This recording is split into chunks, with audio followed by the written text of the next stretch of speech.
This time last year, the nation was facing one of its biggest challenges in its history. High temperatures and prolonged drought enabled unprecedented bushfires to burn more than 17 million hectares across the nation.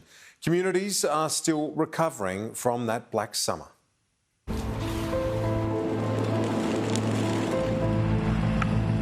The flames burst through our windows and flames started coming in through the roof.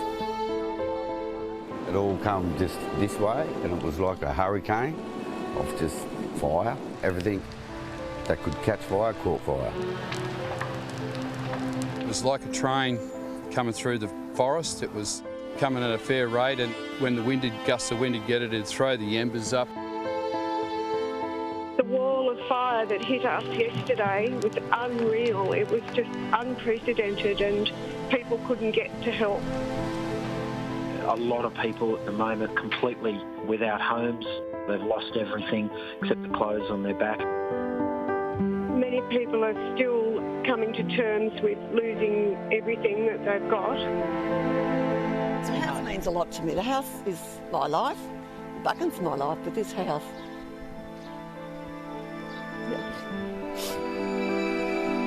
It's just surreal. You can't describe the feeling of not knowing whether your home is going to be there. It's devastating. Yeah, everything we own was in that house. I'll stand on my feet and I'll get on with it. Life's life. Buchan. Beautiful friends, beautiful neighbours. Absolutely beautiful place to live. Go you crying next, won't I? In these worst of times, you see the best of Australians. People who will literally give the shirt off their own back if it means helping somebody in need. A lot has been lost, and for that there's going to be real grief and profound sorrow. But when I see the community members here, there is something that has not just survived this fire, but has thrived through this fire. Every now and then I just feel nauseous at the thought of what's happened and at the recovery effort that's got to happen here. I just can't even imagine trying to rebuild this town with all of these houses lost. It's going to be really hard for people, but it's an incredible community here. Everybody's going around making sure that everybody's safe and well, and don't worry, we'll look after you. And that's the attitude of everybody here. Every cloud is a silver lining. Okay, it's sad that the building is burnt, but we know it's going to be rebuilt. It's all about the people. It's all about getting people together, supporting one another and working through this disaster. It will take many, many years to rebuild again. Like everything, you learn, and it's not going to chase us out, this little bonfire.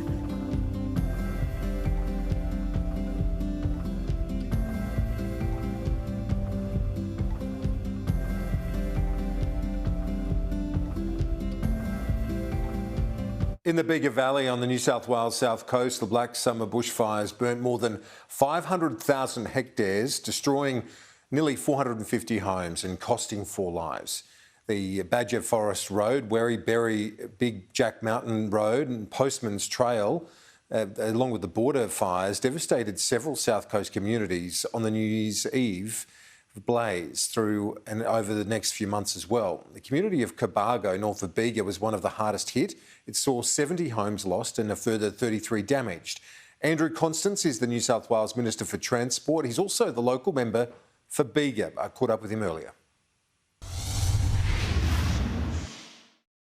Andrew Constance, thanks very much for your time. A year on from those devastating fires, how are we prepared? How is your region, but the state more broadly, prepared in New South Wales ahead of this summer? Well, look, I mean, obviously, Kieran, thank you for the focus on fire recovery today. I think it's really important. It's timely. A lot of people feel that they were forgotten, certainly because of COVID, when we were trying to bring everyone together and get the community strength to recover from these events. As we head into this summer, I think that the danger is going to be pretty much later on in the season. We might see some run of hot weather with some nor'westerlies blow, and then we might see a similar style event to what we saw in Tathra in my patch. I don't think we're going to see the firestorms that we saw last summer, but certainly there is no doubt there's always going to be a bushfire risk, and we only need a run of hot days to see that. Has the state government and with the federal support got the enhanced facilities now, where there was a recommendation out of the Royal Commission for more air bombers and that sort of thing for the water bombers? Is that sort of capacity in place now, Minister? Well, full credit to the New South Wales Emergency Services Minister and David Elliott for getting $192 million invested into the initial response to the State Commissioner inquiry in New South Wales. In terms of the Royal Commission, I don't think we're there yet in terms of seeing what needs to happen, and I think that's going to be incumbent upon the National Minister bringing the state ministers together and actually coordinating the response across state and federal tiers. But, bottom line is the community want change. They don't want to experience those firestorms again. Everything must be done to look at the way in which our bushland is managed, land tenure, obviously climate, all of these things, so that we can get the best outcome for people and avoid these types of circumstances again. And the way that the bushland is recovering right now, it's coming back with it's very, very thick at ground level, as you would expect after a fire. And that there is some very obvious challenges in terms of how that's going to be managed, particularly as that vegetation regrows very quickly over a very large land mass at the same rate, which means even our fire management and our hazard reduction burdens are going to have to be managed differently to what they have been previously. And that's going to require a very centralised coordinating effort from federal, state and local authorities. Okay, and in terms of where people are at, you are the member for Bega. We saw some very difficult scenes, not just in terms of the physical devastation of property and bushland, but the emotional scenes of your residents. How are they feeling? Is there a sense of nervousness as we face the summer ahead? Has the recovery gone as planned? To be honest, no one will get over what happened. No one. What we saw, what we experienced, there's plenty of triggers out there. Every time you see an insurance company run an ad with fire scenes, the anniversary itself, that it's going to result in a lot of triggers of those terrible, terrible weeks. And that's going to take, and it's going to take a lot of effort to get through that psychologically. A lot of people are now living in shipping containers, caravans. They're underinsured. The cost of the rebuild is very significant now because of bushfire requirements. So there's a lot of hardship, and there's a lot of people who have been able to get through this year and struggle through it. But they're now at decision-making points as to what to do next, and that can be very, very hard for a lot of people. Others have been able to, show a lot more resilience, which is great. And the community, because everyone was shifted apart because of the COVID pandemic, we didn't get that real sense of community recovery, which sits alongside people's personal journeys. So that's been a real problem. The monies have been good in some areas. There's no doubt about that. But what I'm worried about is people's well-being, their psychological well-being, and unfortunately, to be honest, we're not doing that well enough. And that's where trying to get people through this is going to be an almighty challenge in the many, many years ahead. Yeah, I can imagine, not just the 3 months ahead, but for years. It's that sort of trauma.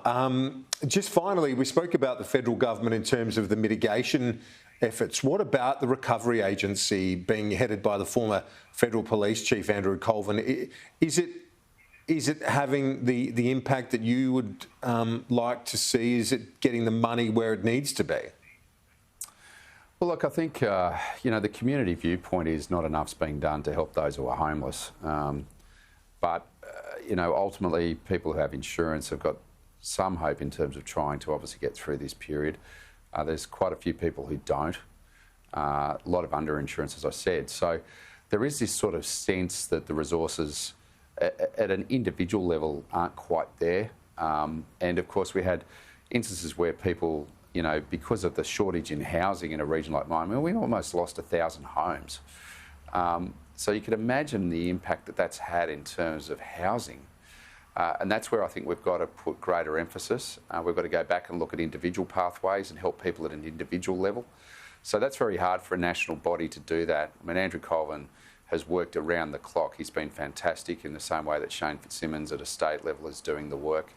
But we've also got to be realistic, and some of those fundamentals, mental health, housing, getting confidence in the pathways that people have to get back to some degree of normality, that's taking time. And this god-awful pandemic has really, made that so much more difficult. I wanted to see this being the best recovery the country's ever seen, but the pandemic has just knocked it for six in terms of it. Yeah. Yep, it certainly has knocked everything for six. Let's hope 2021 brings a brighter year upon all of us. Thank you, Andrew Constance. I appreciate it. Talk to you soon. Good on you, Kieran. Thanks heaps.